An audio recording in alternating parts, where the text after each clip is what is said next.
Hello everyone, so welcome you back to Ashok Tutorials Meghalaya's first Mtet channel, right? So today we are going to discuss paper 1 CDP unit 5, right? So inclusive education and children with special needs. So let us see what do we understand by these children with special needs. So children with special needs are also known as CWSN, all right, in short form. Children with special needs is a term used to describe children who require additional support and accommodation due to physical, mental, emotional, or developmental changes that may affect their ability to learn, communicate, or participate in typical activities.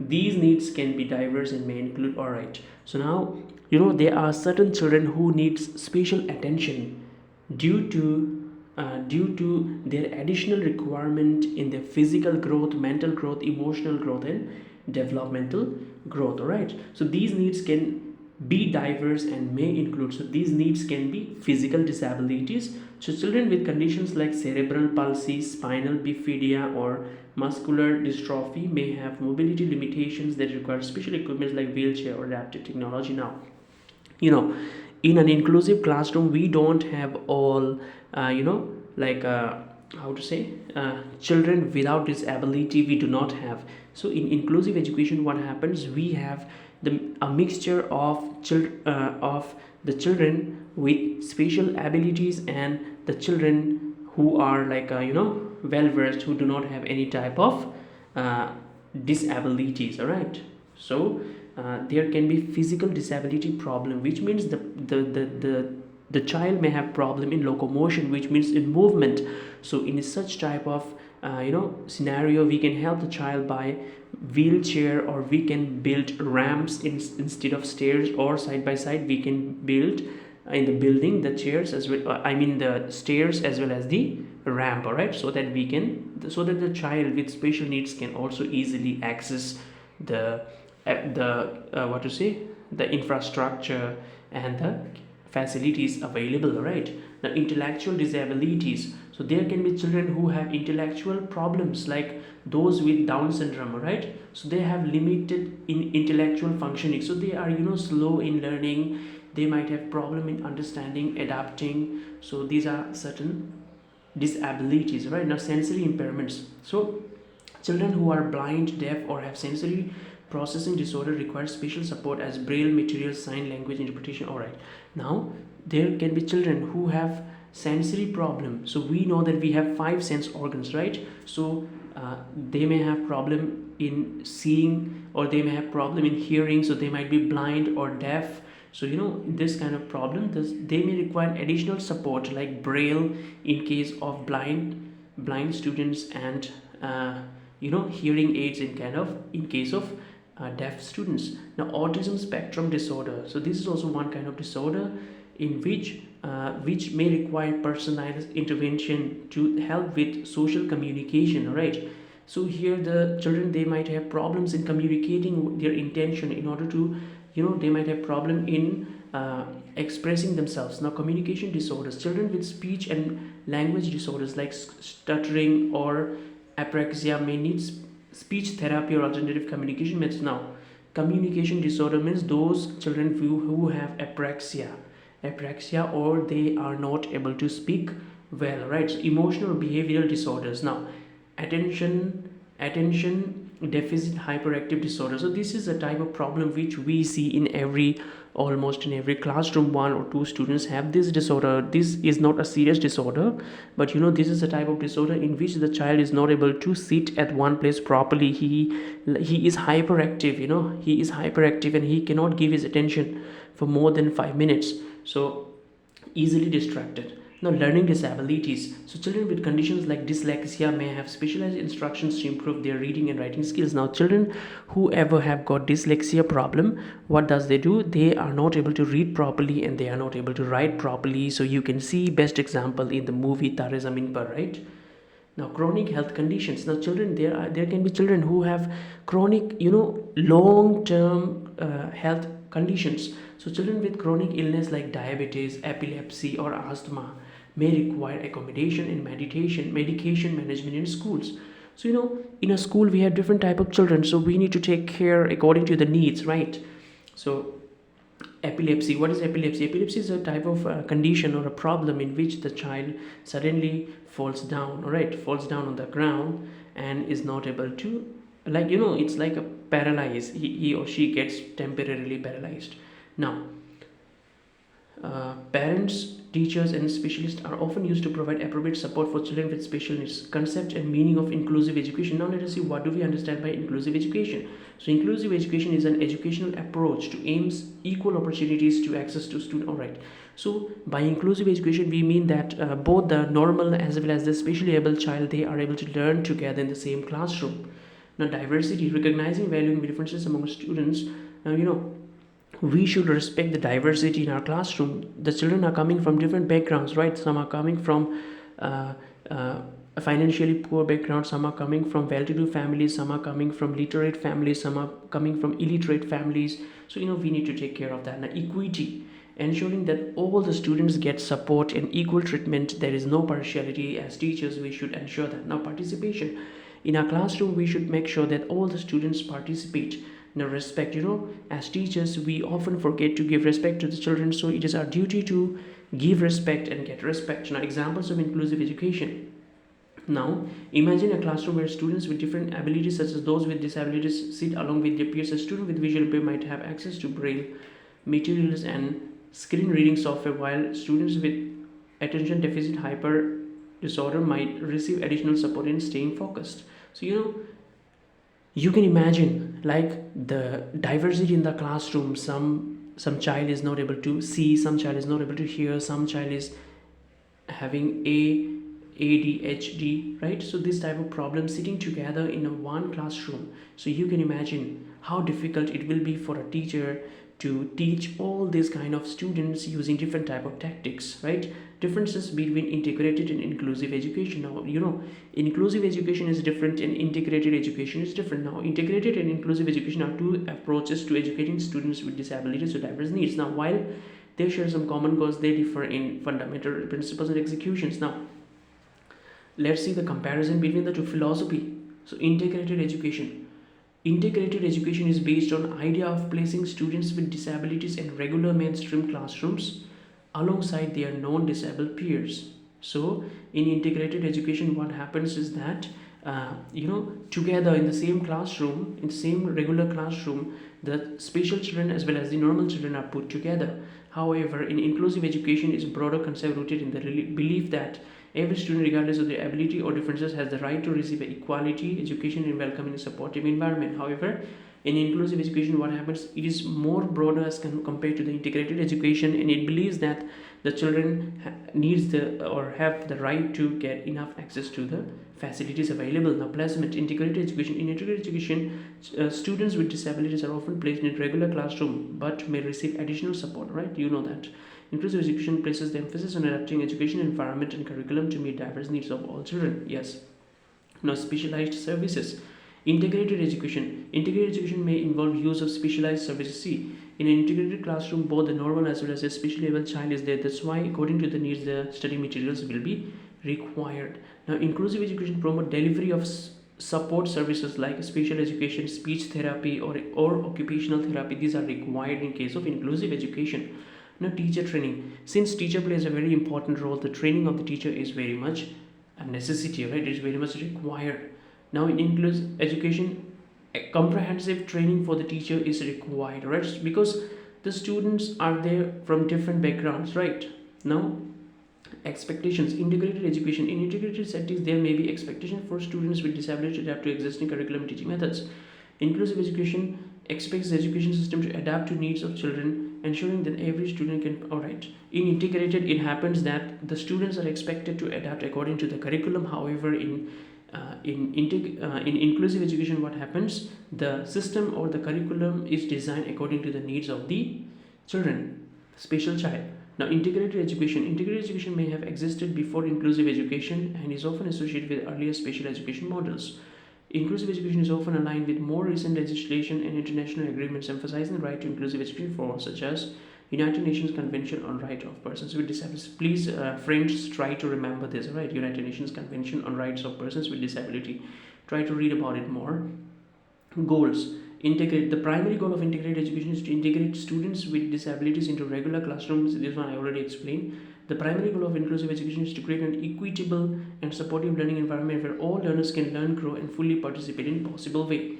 So, in summary, we can say that integrated education focuses on the integration of students with disabilities into regular students, while inclusive education is a broader and more comprehensive approach that aims to adapt the entire educational system to meet the diverse needs of all learners, right? Good. Now, understanding disabilities and types of disabilities. Now, what are the different type of disabilities?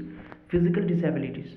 These involve limitations in movement, locomotion problem. Right? Now, paraplegia, loss of function in the lower limb. Now, those students who have loss of function in the lower limb is not able to function well due to spinal cord injuries. Right? Now, cerebral palsy is also a type of disorder which affects the motor skill of the learner. Now, sensory disabilities. Sensory means what? Which is related to the sense organs. Visual, related to eyes. Hearing, related to ears. Cognitive, related to mental abilities. Intellectual, also related to mental abilities. Down syndrome. What is Down syndrome? Down syndrome is a genetic disorder, right, which leads to intellectual disability of the person.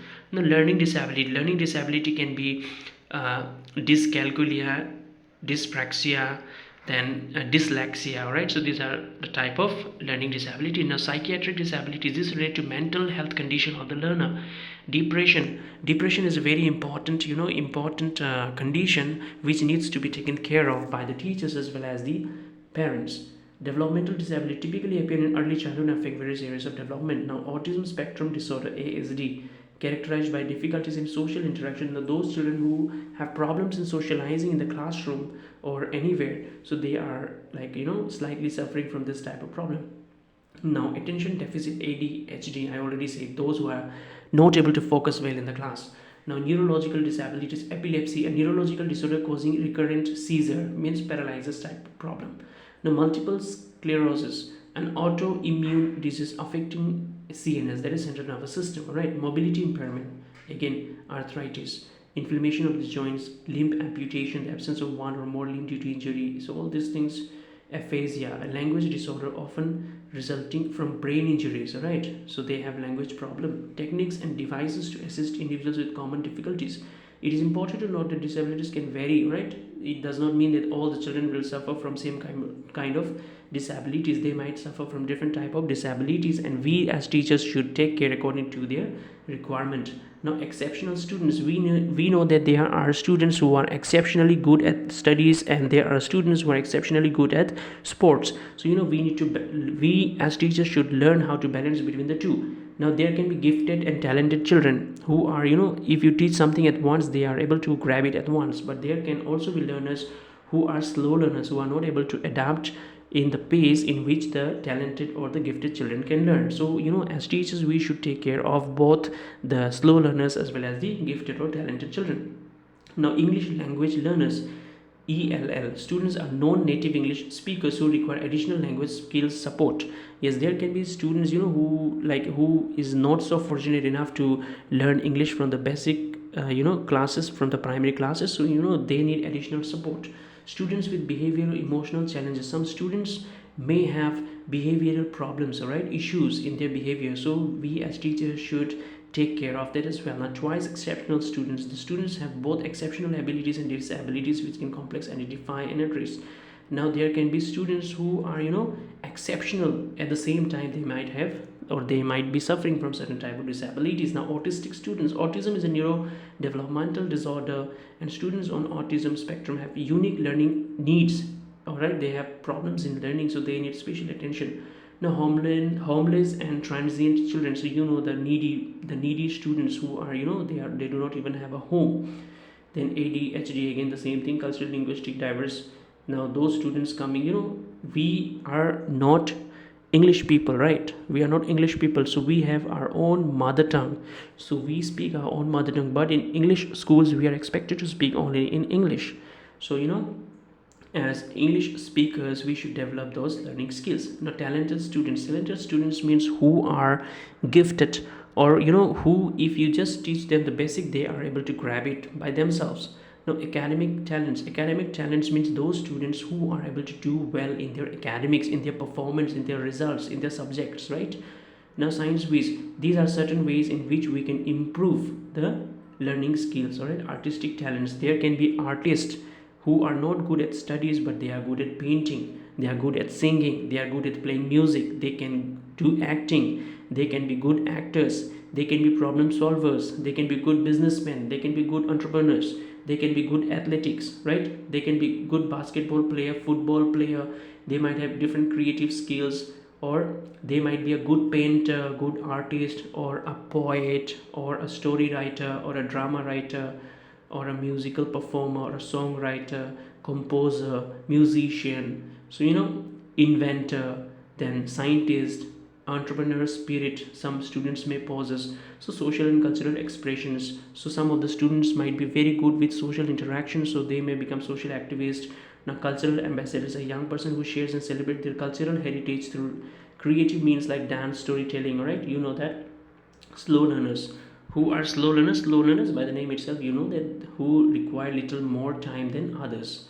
Now, reading, word recognition, some students may struggle while reading the words, like as in case of Ishan, you have seen in Tare Zameen Par movie, right? So he have problem in reading and writing, which means it is pointing towards dyslexia, right? So mathematics, now basic mathematics, word problems, writing. So some are good at mathematics, however some are not good. Some of us are afraid of numbers, so according to the needs we may have to look at the children. Now, some are good at English, grammar, spelling, some are not good at them, some make frequently errors, so we need to rectify that. Then science and social science, conceptual understanding, slow learners may have difficulty in learning scientific concepts because science is not an English subject altogether. Since many of the words in science are derived from Latin words as well as the Greek words, that's why science become a little bit of complicated subject, so we need to take care of that as well. Language learning, vocabulary acquisitions. Now, the students who are slow in learning vocabulary can carry dictionary with them, and they can exercise their word power, or they can improve their vocabulary, they can read phrases, they can read idioms and phrases, right? And they can speak, speaking, reading, writing, listening. So these are the four skills, communication skills, which the learner can adapt. Now, achievers means those individuals who have the potential but they are not able to achieve what they could have achieved due to certain limitations. So those things needs to be identified and rectified accordingly. Now, high IQ student who does not apply themselves. Now, an underachiever student with high IQ may have intellectual capacity. This is what I already said. Now, talented athlete who neglects studies. Now, there can be students who are very much talented in playing a specific game, but he might not be interested in studies, right? So procrastinator with untapped potential, they can also be students who procrastinate. Oh, let me do this tomorrow, let me study for exam tomorrow, let me write this homework tomorrow. So procrastination, you know it very well. Now, there are students who are easily distracted. Now, there are students who have less self-respect or self-esteem, and who are lacking in putting up their efforts. Now, learning disabilities, I already explained. Rebellious behavior, and there can be some learners who have rebellious behavior. Rebellious behavior means who are always like, rebel means they like to fight back, right? They like to fight back, they like to challenge whoever is correcting them, they like to challenge them. So this kind of students we should deal very carefully.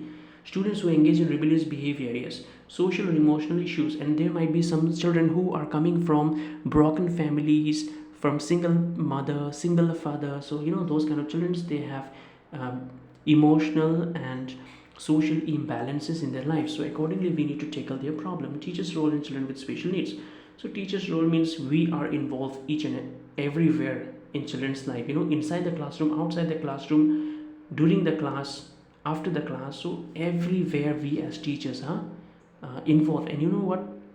We teachers, we can make extra efforts by visiting the families, by talking to the parents, by talking to the learners. So we can put some extra effort, and we can make a change in their life. Now, collaboration. Teachers often work with special education professional, therapists, and parents to develop the implement. All right. So You know what we can do as teachers? We can collaborate with the community, with the parents, with the teachers, with the children, and we can come to a conclusion. Regular assessment, and we as teachers should always organize a regular assessment of the learner, whether he or she is learning or not, studying or not, improving or not, what needs to be changed, what strategies needs to be followed. So all these things also we need to take care of. Advocacy, teachers can be advocates for their students, ensuring they receive the necessary resources and services. Now, we, as I already said, we might involve working with parents, right? We might need to work with parents, with the community, with the leaders, with the elders,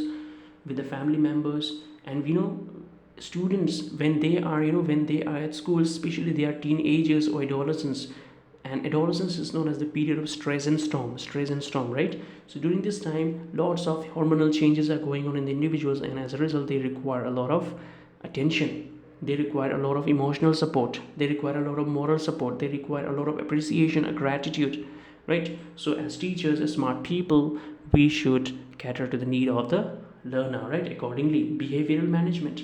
Now teachers must employ effective behavioral management strategies. So we know that many children these days, they misbehave with the teachers, right? So there must be something why they are misbehaving. Maybe they are coming from broken families, maybe they are having health issues, maybe they are coming from financially weak families, BPL families.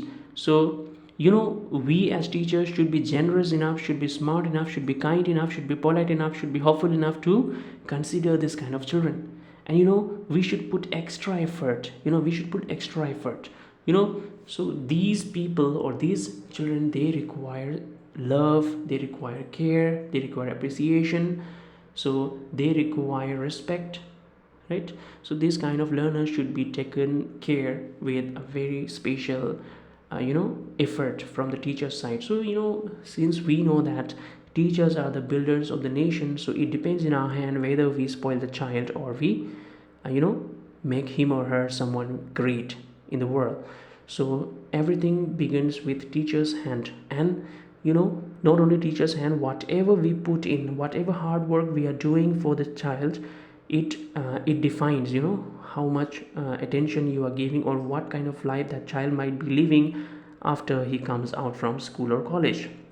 So that's why we are working at the foundation level of the learner, we are working at the foundation level of the learners. So we have to be very we have to be very effective, we have to be very practical, we have to be kind enough, and as we play a very crucial role in changing the lives of the learners, as well as the once the learner, he learns, he studies, he gets a job and starts his own life, that learner will be changing the society as well. So if we want a great society to live in, we need to start from the grassroots level, which is our learners. So we cannot just let our learners go or let them suffer. So we as teachers should take the initiative, try to go to their places, try to visit their house, try to talk to them privately, try to talk to their parents, try to find out what is the problem, try to make student portfolio where they will be filling up certain details about themselves. There itself you will find out that this child, what are the things he likes or she likes, and what are the things he or she does not like, who are his parents, what are the parents doing, whether the child is coming from a complete family or broken family, or is there any emotional trauma, is there any chronic health condition in child's life, or whether the child is getting enough time to study, or whether the child is a victim of child labor, or a victim of a broken family. So all this, we as teachers should put extra effort and find it out and work out accordingly. So this is all I have to say in this video. So thank you everyone for watching, and stay connected with the short tutorials. So wish you all the best, and keep learning and rocking. Happy learning. Thank you.